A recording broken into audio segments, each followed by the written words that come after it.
Hello children, today we are back with a new poem, Animals, written by Walt Whitman.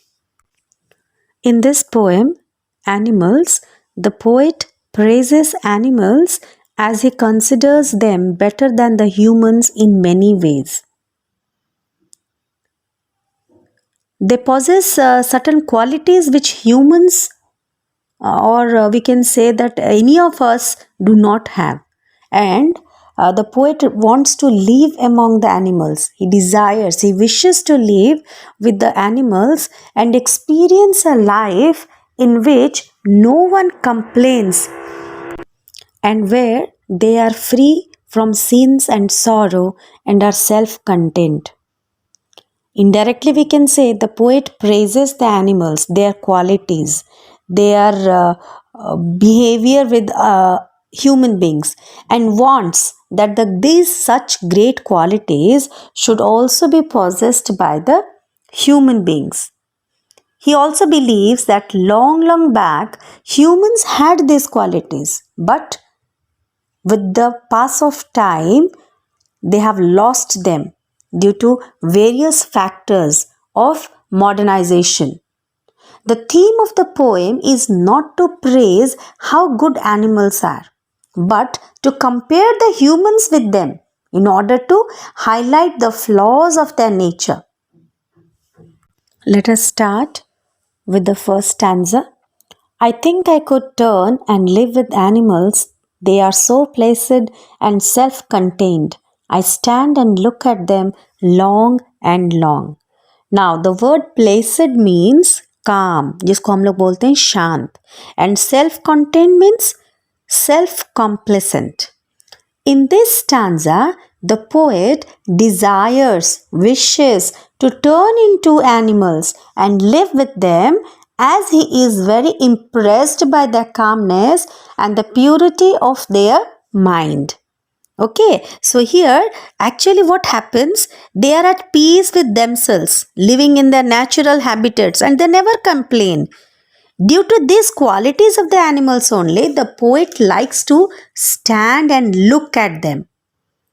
Okay, now when we see the animals are so contained with their lives, so satisfied with their lives, and they are very much happy in their natural surroundings, then we too also desire, काश हमारा भी जीवन ऐसे ही होता. So the poet here desires, wishes to live among them. Their simplicity, their simple lives. Whose? Animals. The simple lives of the animals help them maintain self-control and their rationality. They don't have many wishes, they don't have many desires after which they have to run day and night and earn something and they need to save something for their future. They don't have those complications. So by stating long and long, the poet wants to say that his deep wishes, his deep desire to stand there and look at them due to these simplicity or these simple qualities. Indirectly, the poet wants the men to have these qualities. In this phrase, actually what happens? Long and long, it is a phrase. In this phrase, it implies that it is the longing, it is the desire that the poet feels for these two qualities in human beings. They do not sweat and whine about their condition. They do not lie awake in the dark and weep for their sins. They do not make me sick discussing their duty to God. Now, here, sweat means perspire जिसको हम लोग बोलते हैं, perspiration जिसको बोलते हैं, and whine means cry. चिल्ला चिल्ला के जो रोते हैं. Okay, that is cry. And dissatisfied is already known to you. It is a very simple word, not satisfied. Demented means mad. And mania means state of being mad. That means पागलपन जिसको हम लोग बोलते हैं. Owning, possessing. So here what happens? The poet says that animals never complain. They never cry about their conditions like we do. I don't have this, he has that, I want that. We keep on commenting upon others' possessions. We want their things to be with us. So we keep on complaining about our own conditions. But animals, they don't do. What do? They eat and sleep peacefully.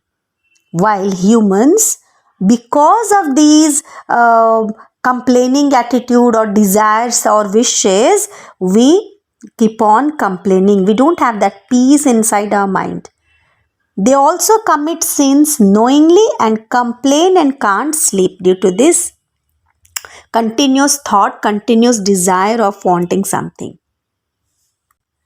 Humans, even after committing sins, they talk about God and the righteousness, while animals, they are very simple creatures. So they don't need, they need not worry about praying to God.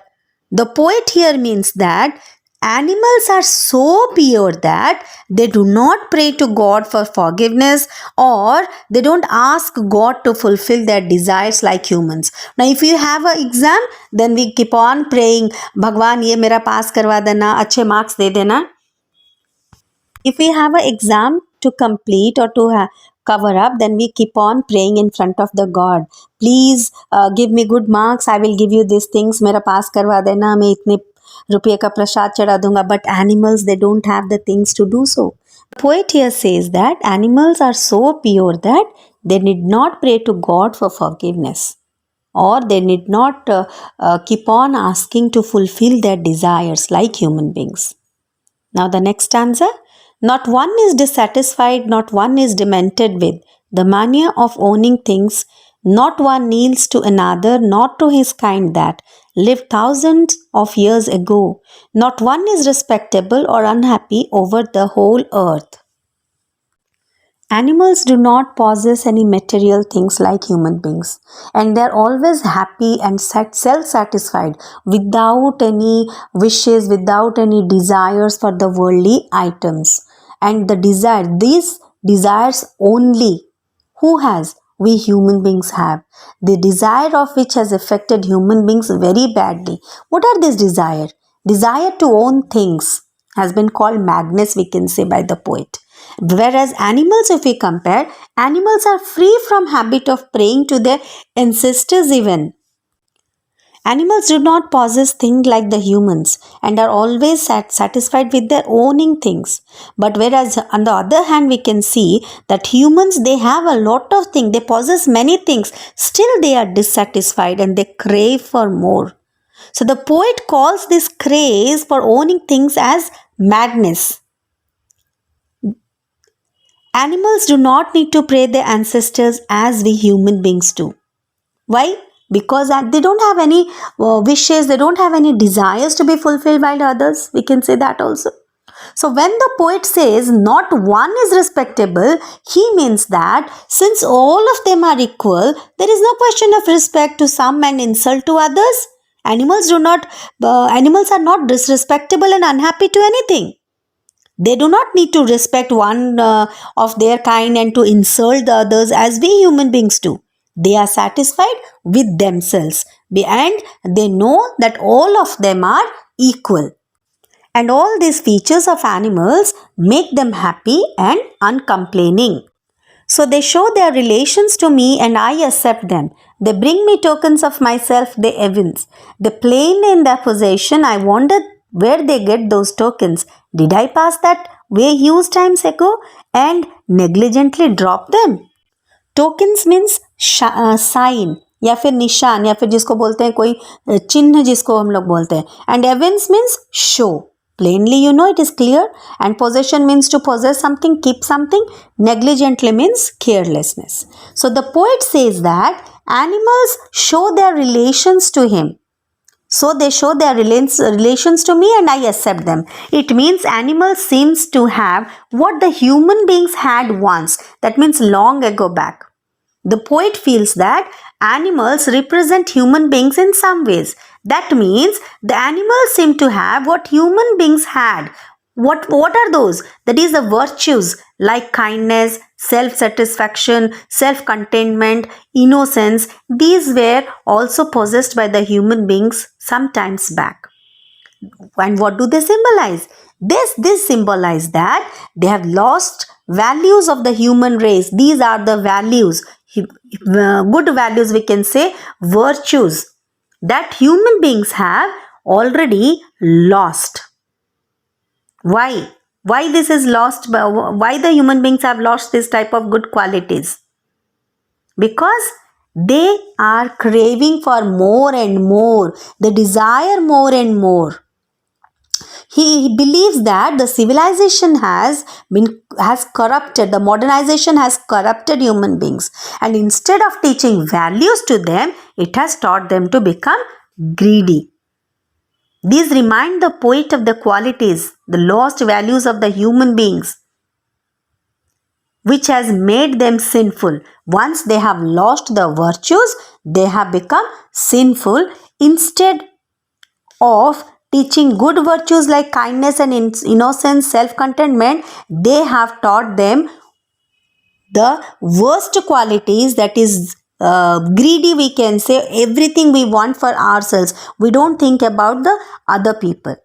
The poet believes that humans dropped these virtues long time ago and ignored these in their madness to possess more and more. That means they want more and more for them.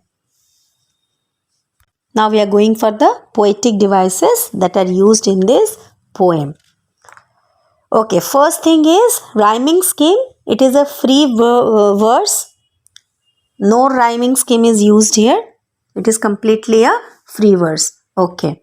Now, repetition is there that you can find by yourself. Till then, repetition of the words and phrases, you see. I stand and look at them long and long.